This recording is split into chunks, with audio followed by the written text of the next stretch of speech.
Acho não. Eu tenho a mais plena convicção de que nunca é tarde para a gente abrir os olhos. Perfeito, exatamente. Nunca é tarde. Então, assim, se a Globo agora está chamando o ditador de ditador, graças a Deus que chegou a este momento.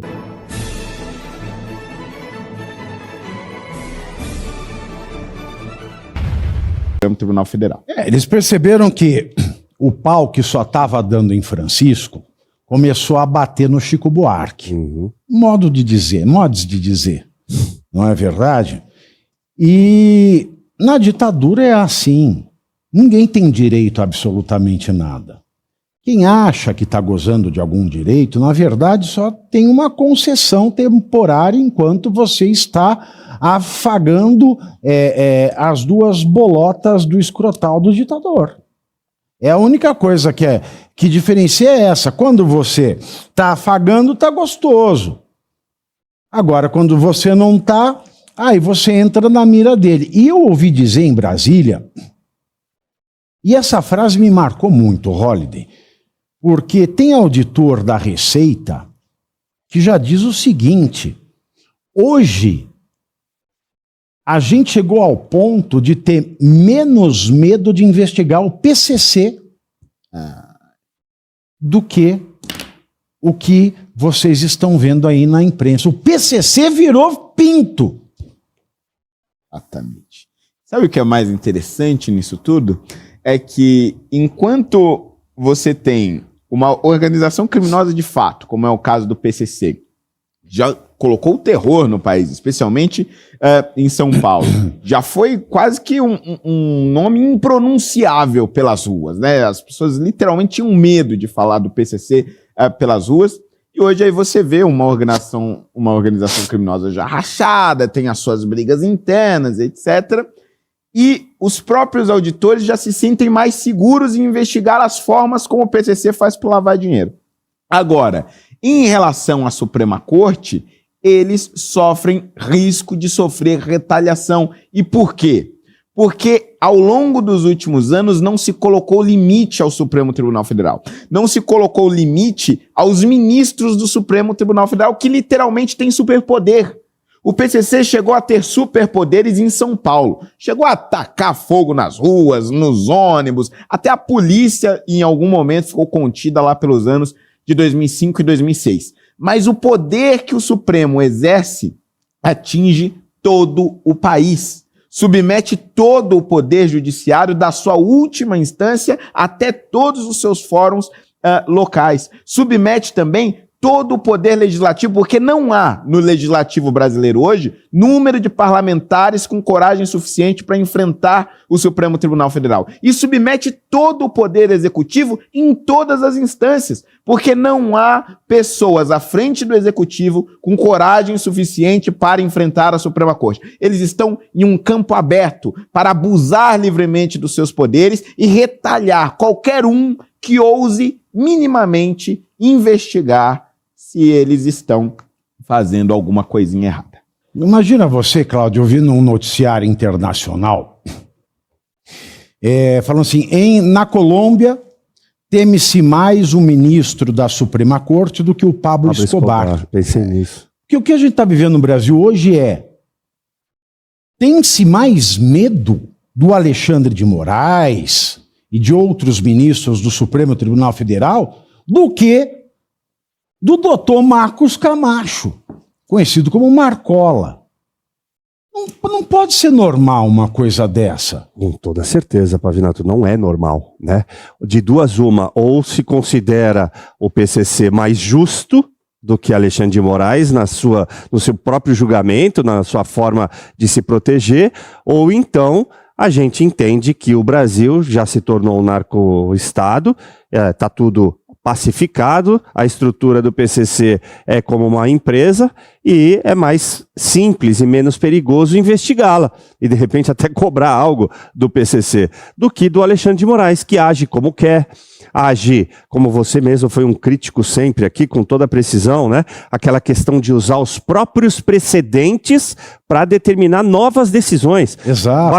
Baseando-se sempre em si mesmo em decisões anteriores. Ora, onde já se viu isso em qualquer ordenamento jurídico pelo mundo? Não estou nem falando do Brasil, pelo mundo. Quando é que você já viu isso com normalidade? Agora, essa mesma imprensa e esses mesmos auditores, Pavinato, a gente precisa lembrar, também serviram ao trabalho do Alexandre de Moraes. Exatamente. Não estou falando que sejam esses aí que agora estão na berlinda, como se costuma dizer, esses quatro que foram expostos. É importante que se diga, não é num sentido da gente falar assim, bem feito. Não, de jeito algum. Eu acho não. Eu tenho a mais plena convicção de que nunca é tarde para a gente abrir os olhos. Perfeito, exatamente. Nunca é tarde. Então, assim, se a Globo agora está chamando o ditador de ditador, graças a Deus que Exato. chegou a este momento. Concordo. É isso. É disso que estamos tratando. Porque muita gente fala assim, não, vocês afagaram, então agora vocês têm que continuar falando que ele é democrata. Não é isso que pelo estamos amor de Deus, dizendo. isso é coisa de gente Não. burra. Sim, não é isso que estamos dizendo aqui, não. E o Alexandre de Moraes, ele faz muito isso que você mencionou, né? Ele dá uma decisão, e depois uma decisão ilegal, e depois ele vai repetir a decisão ilegal. Ninguém fala nada, e ele né? cita a decisão ilegal Isso. dele como se fosse jurisprudência. Exato. Ou seja, legalizando o ilegal para tornar legal daqui para diante sob o nome jurisprudência. Isso. Porque a imprensa não sabe o que é jurisprudência, Sim. e o povo também não sabe. Se a imprensa, porque bem ou mal, que só tenha maconheiro na redação, maconheiro que vê duende e gnomo, formado em universidade esquerdista, né, que chega cantando Chico Ventania na redação. Que tenha só isso ali. Essas pessoas têm mais instrução formal do que o povo brasileiro. Sim. E o povo brasileiro, com pouca instrução formal, é um fator que leva o Alexandre de Moraes e outros colegas a fazerem esse tipo de artifício. Exato. Ou seja, eu vou tomar uma decisão ilegal, porque na próxima decisão ilegal eu vou citar a minha decisão ilegal sem dizer que foi a decisão minha, mas vou chamá-la de jurisprudência, porque aí os jornalistas maconheiros vão falar, de acordo com a jurisprudência, ele decidiu tal coisa. Você veja a lavagem de sentença. Isso é lavagem de sentença, isso é lavagem de ilícito. E a gente não pode deixar de consignar, Pavinato, que você também sempre foi crítico, eu também. Tudo isso se constrói graças ao silêncio dos advogados, do Ministério Público e da OAB. Exatamente, que deveriam fazer alguma coisa. Deveriam falar, olha, peraí, não essa fazem, decisão não porque é... estão lucrando. Exato. Porque quem está no Conselho Federal da OAB está muito bem obrigado com seus clientes e escritórios de advocacia. Exato. Porque eles são iguais aos judeus que a Hannah Arendt fala em Eichmann, em Jerusalém. Que ajudaram. Para quem nunca leu Eichmann em Jerusalém, autora Hannah Arendt. Hannah Arendt, filósofa, uma das maiores filósofas do século XX, é conhecida como a filósofa contra os totalitarismos. Exato. Ela era uma judia alemã que conseguiu fugir da Alemanha nazista, radicou-se em Nova York, era professora de filosofia na NYU, a Universidade de Nova York.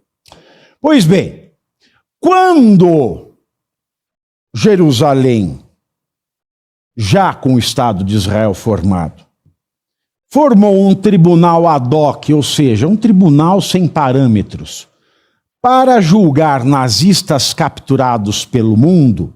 E pelo Mossad também. Exatamente. O Mossad, por exemplo, estava infiltrado aqui na América do Sul. Aí uma vez em Buenos Aires capturaram Eichmann. Exato. Que ele idealizou o tal plano final, né, para acabar com os judeus na Europa. Operação Final, chamava. Operação Final. Isso. Levaram Eichmann para Jerusalém e marcaram um julgamento. Hannah Arendt, que trabalhava também para a revista The New Yorker, falou, eu quero cobrir este julgamento. Exatamente. E ela foi cobrir esse julgamento e ela escreveu sobre esse julgamento em 6 edições da revista The New Yorker. Aí pegaram esses 6 artigos e juntaram em um livro e foi intitulado Eichmann em Jerusalém. E tem um capítulo desse livro, é um capítulo de 2 nomes. Um dos nomes é Convenção de Wannsee, que é onde foi elaborada a solução final, ou Pôncio Pilatos. Ela dá o título alternativo a esse capítulo. E numa nota de rodapé, ela escreve isso numa nota de rodapé, ela diz que talvez o Holocausto não tivesse matado tantos judeus, não fossem os judeus que, por ganância, colaboraram com o regime nazista, entregando outros judeus ao regime. É isso. E você aí já está preparado para ter todos os argumentos para dizer que Marx não foi um cara legal, para dizer que o comunismo não é um lugar para diversidade, para desmontar essa grande fake news histórica da esquerda, que é repetida por nossos professores de história, de geografia, de sociologia, que é repetida nas universidades, que é repetida nos livros. Está preparado para dizer por que Marx não era um cara legal e por que todo marxista raiz também não é, e por que o comunismo é terrível? Você já leu Nos Anais de Marx? Pois é, aqui nesse livro você vai encontrar tudo o que você precisa saber para responder aquele sabichão que diz que Marx é um cara legal, pois não é. Leia agora Nos Anais de Marx, a trolha do comunismo transviado para encaçapar idiotes, à venda em todas as livrarias do Brasil, pelo site ou nas lojas físicas. Não deixe de ler.